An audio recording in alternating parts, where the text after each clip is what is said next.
ఆర్థిక శాఖ మంత్రి మట్టి విక్రమార్క గారు మీకు తెలుసు, ఆదిలాబాద్ నుంచి ఖమ్మం వరకు వందలాది కిలోమీటర్లు పాదయాత్ర చేసి రైతులతో మమేకమై రైతుల సమస్యలను తెలుసుకొని వాటిని పరిష్కరించడానికి ఇవాళ ఆర్థిక మంత్రిగా వారికి ఉన్న అనుభవాన్ని అంతా ఉపయోగించి ఏ మాత్రం వనరుల ఇబ్బంది జరగకుండా ఈ రోజు ముందుకు తీసుకెళ్తున్నాడు. వారికి ఆర్థిక మంత్రిగా బాధ్యత అప్పజెప్పినప్పుడు ఆయన గారు ఇచ్చిపోయిన అప్పు 7 లక్షల కోట్ల రూపాయలు. 7 లక్షల కోట్ల రూపాయలు ఆయన గారు అప్పు చేస్తే పెద్దలు బట్టి విక్రమార్క గారు ప్రతి నెల 7,000 కోట్ల రూపాయలు మిత్తి కడుతున్నాడు. అప్పు చేసిన అయ్యగారు మిత్తి కడుతున్నదేమో బట్టి విక్రమార్క గారు ప్రతి నెల తిన్నా తినకపోయినా ఉపాసం బండి అయినా పోయినసారి చేసిన అప్పులకు ఇప్పుడు మన బట్టి విక్రమార్క గారు ప్రతి నెల దాదాపుగా 7,000 కోట్ల రూపాయల మిత్తి కడుతున్నాడు. తెలంగాణ రాష్ట్రం వచ్చినప్పుడు సంవత్సరానికి 12 నెలలకు కలిపి కడుతున్న మిత్తి అప్పు 6,500 కోట్లు.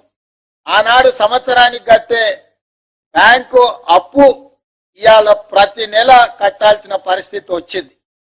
ప్రతి నెల గతంలో ప్రభుత్వ అధికారులకు జీతాలు ఇవ్వాలన్న కష్టంగా ఉండే, ఎత్తుకొని జమ చేసి ఇచ్చే పరిస్థితి.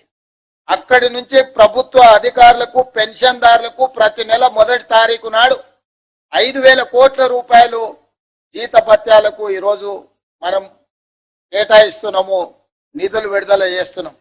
సరిగ్గా 7 నెలలు మనం మహాలక్ష్మి గాని, గృహజ్యోతి గాని, రాజీవ్ ఆరోగ్యశ్రీ గాని ఇట్లా వివిధ ఖాతాలకు వివిధ మన 6 గ్యారంటీలలో అమలు చేసిన 5 గ్యారంటీలకు ఇప్పటి వరకు 29,000 కోట్ల రూపాయలు మన ప్రభుత్వం ఖర్చు పెట్టింది.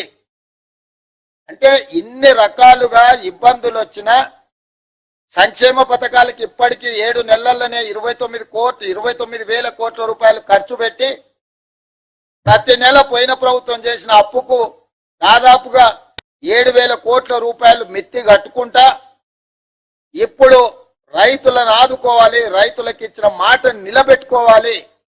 మాట ఇస్తే మాట తప్పం, మడమ తిప్పము.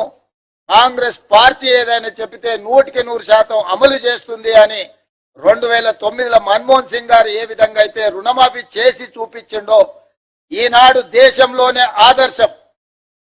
కొంతమంది ఎక్కడెక్కడి నుంచో వచ్చి ఒక ఆయన గుజరాత్ మోడల్ అంటాడు, ఇంకొక ఆయన ఇంకేదో మోడల్ అంటాడు. ఇవాళ ఈ దేశంలో ఉండే కోట్లాది మంది రైతులకు, రాజకీయ పార్టీలకు తెలంగాణ మోడల్ ఆదర్శంగా నిలబడబోతుంది. తెలంగాణ రాష్ట్రం మాట ఇచ్చి రైతులకు 2 లక్షల రూపాయల రుణమాఫీ ఏకకాలంలో అధికారంలోకి వచ్చిన మొదటి 8 నెలల లోపలనే శ్రీమతి సోనియా గాంధీ గారు, శ్రీ రాహుల్ గాంధీ గారు ఇచ్చిన మాట నిలబెట్టుకొని ఈ రోజు దేశంలోనే ఆదర్శమైన ప్రభుత్వంగా తెలంగాణ మోడల్ గా ఈ రోజు మనము నిలబడ్డము. వ్యవసాయం దండుగ కాదు, వ్యవసాయం పండుగని నిరూపించినాం. రైతుల కోసమే ఈ ప్రభుత్వం ఉన్నది, రైతును రాజును చేయడమే ఈ ప్రభుత్వం యొక్క లక్ష్యం. ఇది ప్రజా ప్రభుత్వం అని చెప్పి ఈనాడు మనం నిరూపించుకున్నాం. ఇవాళ దేశంలోనే మనం తలెత్తుకునే విధంగా ఈ కార్యక్రమం ఉండబోతుంది. మీ అందరి సహకారం ఉండాలి.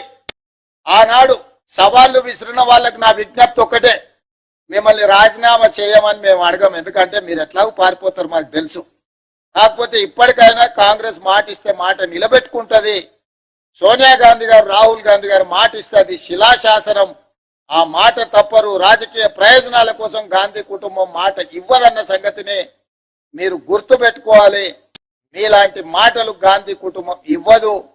ఈ రోజు మనమందరం శ్రీ మల్లికార్జున్ ఖర్గే గారు, శ్రీమతి సోనియా గాంధీ గారు, శ్రీ రాహుల్ గాంధీ గారికి మీ అందరి తరఫున, తెలంగాణ రాష్ట్ర రైతాంగం తరఫున వారికి కృతజ్ఞతలు తెలియజేసే ఏకగ్రీవ తీర్మానం మనం ఈ సమావేశంలో ప్రవేశపెడుతున్నాం.